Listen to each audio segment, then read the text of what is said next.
Venezuelans standing outside prisons awaiting the release of their loved ones. In the aftermath of President Nicolás Maduro's capture by the U.S., the country is freeing political prisoners. Here in Manitoba, one man is watching and hoping for his dad to also be freed. Hopefully that would allow a pair of fresh eyes to look at the case. Dave Sawatzky was detained in Venezuela in 2013 on drug trafficking and other charges. He's been imprisoned there ever since. His son David says the whole process is unjust, with officials using it to extort money from family. At one point, they had sent a picture to him to relay to me that my dad was very, very skinny, and if they didn't get money, then they would potentially stop giving him food.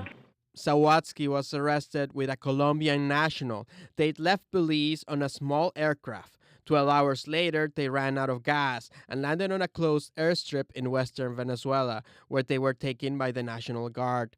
Authorities found traces of cocaine powder on the plane, according to court documents. Passenger seats had been removed, possibly to leave room for cargo. Sawatzky's son says his dad only wanted to sell the plane to a Venezuelan company. Someone reads the court case, like it should be fairly well backed up with evidence, but they don't even say that they found cocaine. They say that they found traces.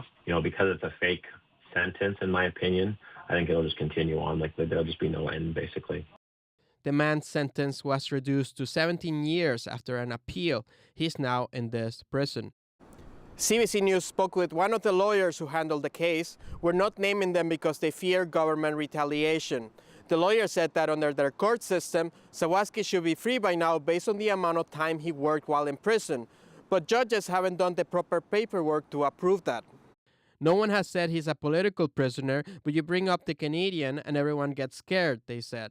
The translator my dad was saying from in court, and his lawyer basically saying that, somebody at some point in Caracas decided that my dad wasn't going free, and it doesn't matter what a judge or anyone on those lower courts thinks.